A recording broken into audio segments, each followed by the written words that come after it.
Hello, everybody. Welcome to my weird, wonderful world, and welcome to the jungle. Now, today is going to be a little bit of a ramble. I'm going to jump from a couple of topics to topics, but it's all basically related. It's all one topic, okay? But it sounds like a couple of different topics. So I will be talking. Well, I want to be reviewing some of my latest purchases that you saw in the thumbnail, and maybe a little bit more.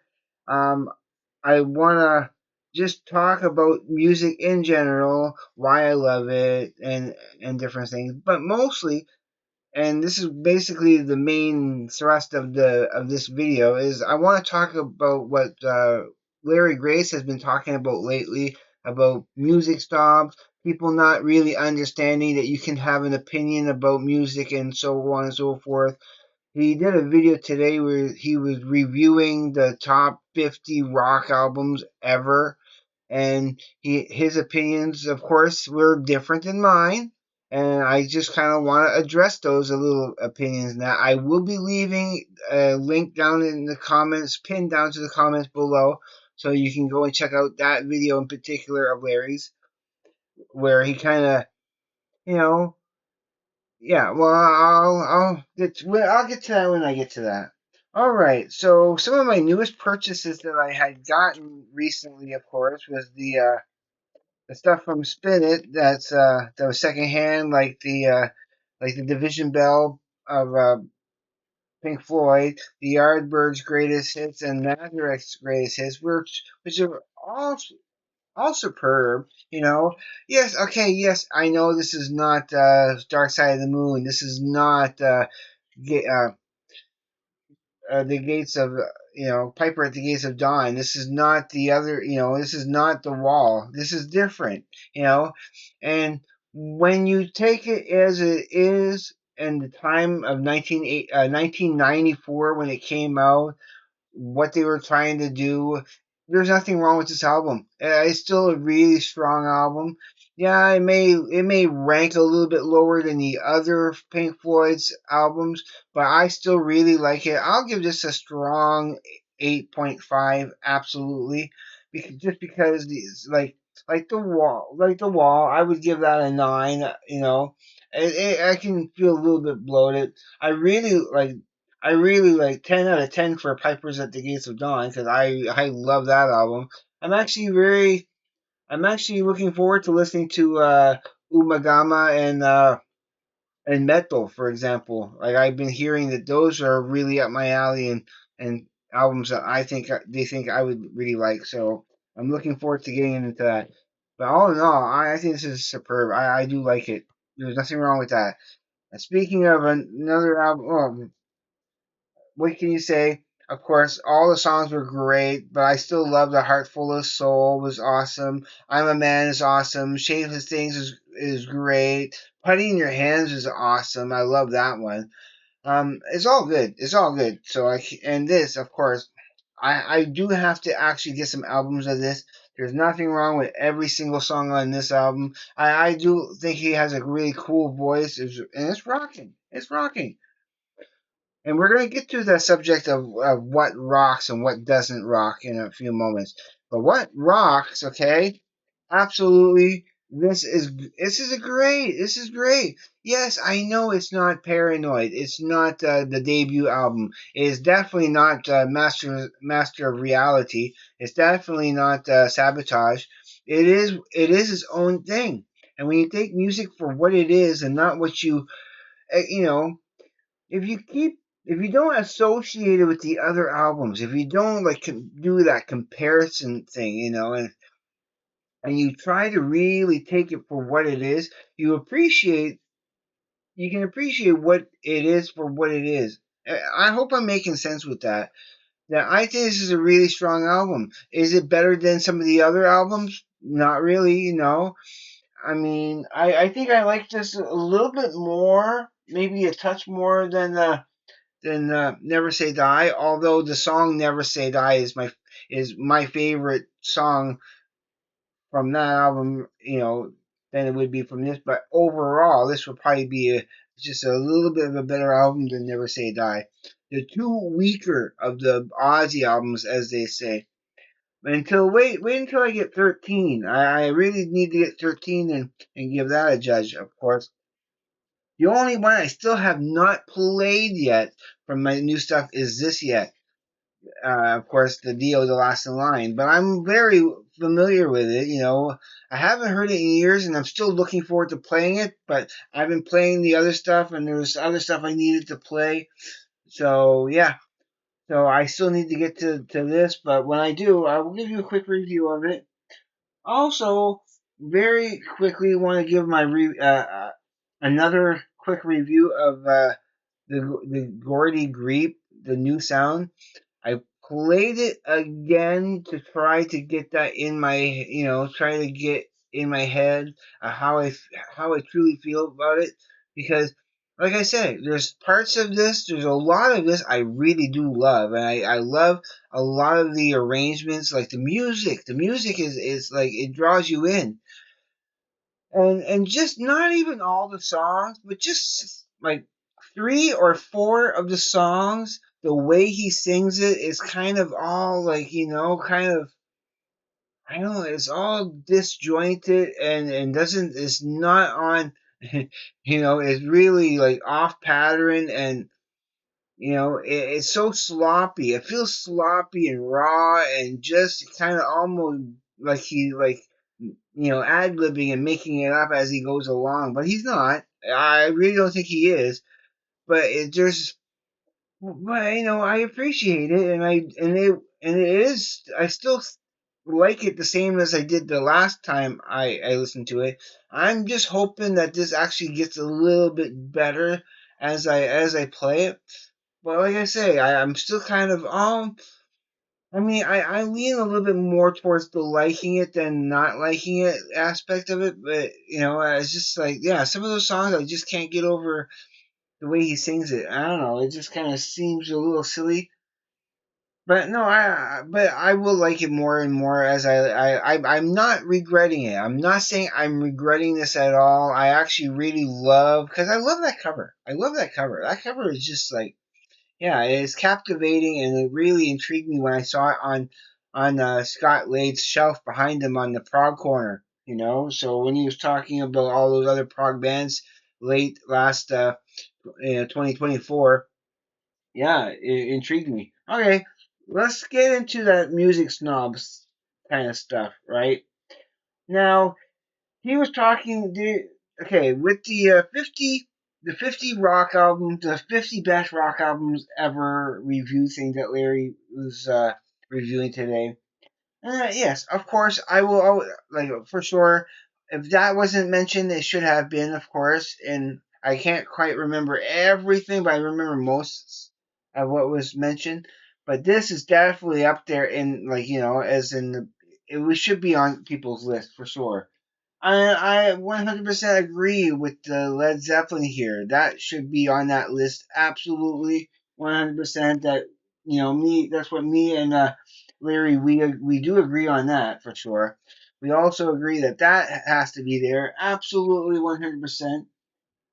If this has not been mentioned, and it should have been, I don't think remember seeing it on the list, but I totally think this is bonkers, and this should be on the list too of influential and like some of the best, Yeah, in the God of the Vita, it's epic. It should be an honorable mention. It's not on that list, but it should be on somebody's list. It really is good. Now, here's the okay. I'm getting into the whole music snob thing in a minute there. Now I'm just gonna start talking about the disagreement with me and Larry Graves in the video, especially okay. Let's just get this out of the way. He kind of dissed this album. It got mentioned. I don't think what was it at 30 something at 36 or something like that.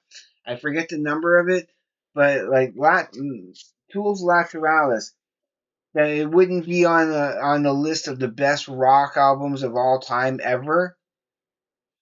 It definitely is 100% like and I respect Larry Gray's point of view on that.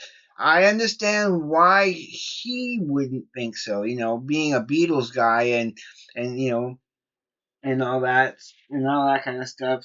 Like with the taste of music that Larry has, I'm really understanding his taste in music as much as I can. I still try to push it with the reviews of the music and like song reviews and the album reviews on the Patreon. But when it comes to when it comes to musical taste, yeah, I do like his taste in music. I do, and I understand why he's not into the Metallica. Of course, this counts. This definitely 100% counts. Master of Puppets, yes. Number of the Beast, Iron Maiden, 100%. It counts. These are and when you're talking about ACDC, you could go either way with Ron Scott or Brian Johnson to represent both sides of that. Because I think these are. This is the transition point between from a both great, but from a different source of great. You know, yeah, these definitely belong on there as epic. Rock albums, 100%. And so, of course, this was mentioned. This was mentioned in that list of 50, and I totally 100% agree. This was epic and monumental, 100%. This changed how people saw music. I think if it wasn't for this, grunge wouldn't have came about as heavy as it did. Um, I don't think Tool would have Tool. I think Tool would have always been something, but it legitimized what Tool did in the intervening years after this. So that's for me. That's the way I kind of see it. And 100%. I think this was what on that list of 50. This was number two. This was at number two, and well deserving in many respects. I wouldn't personally put it at number two, but it still would be in my top 50 most influential rock albums of all time because this was epic when this first came out and Welcome to the Jungle and Paradise City, and then you put this album on and those weren't even the best songs like It's So Easy, like when that came, like yeah, Night Train. I loved Mr. Brownstone, My Michelle, Think About You, like You're Crazy.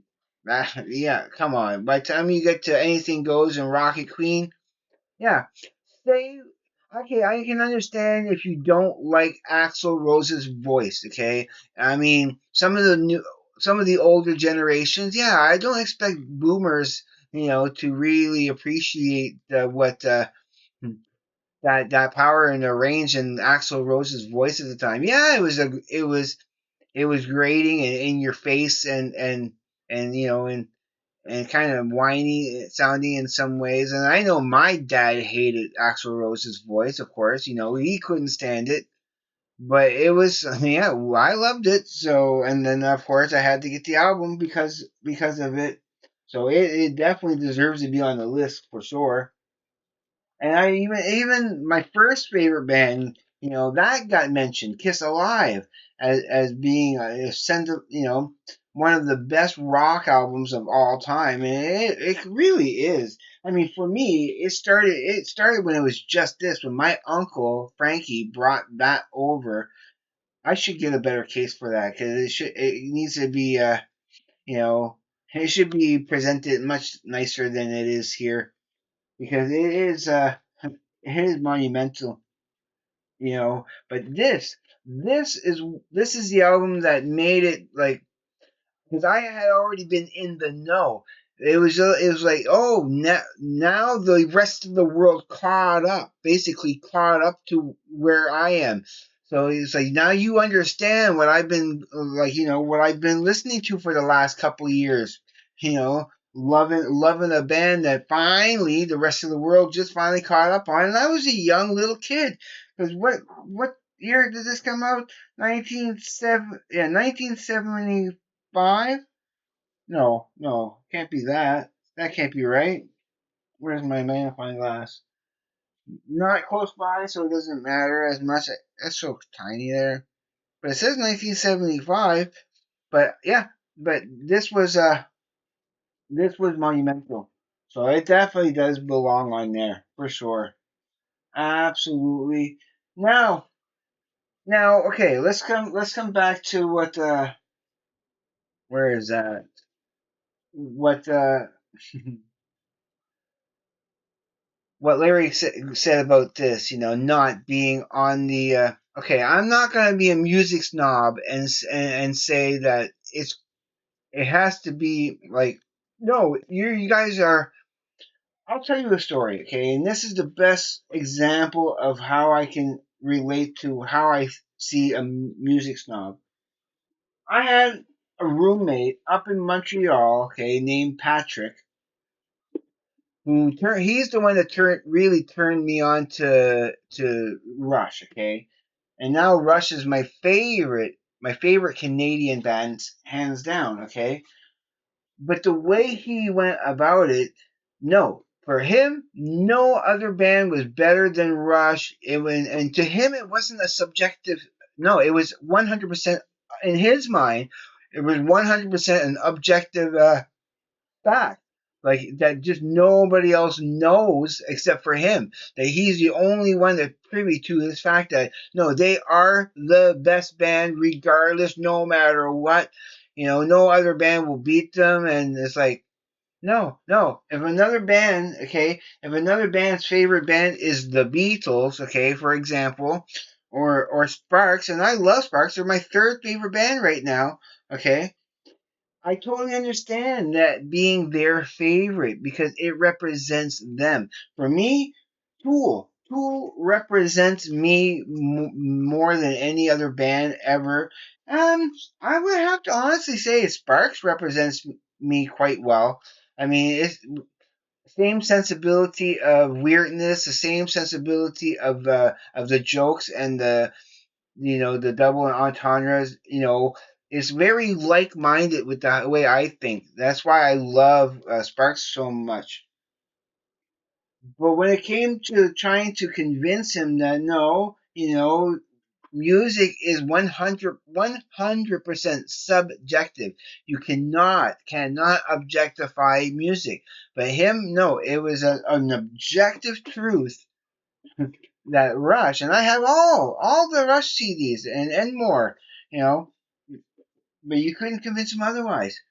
And nor do I need, nor that you, I didn't need to, like to me, and at that time, of course, Tool was still my favorite band, and it always will be my favorite band. But I did not go out of my way to try to convince him that, Tool is the best band. Like, objectively, no, it's not. To me and to millions of fans who really do love this band, yes, okay. Subjectively, it is the best band. And it's because of the relatability of it.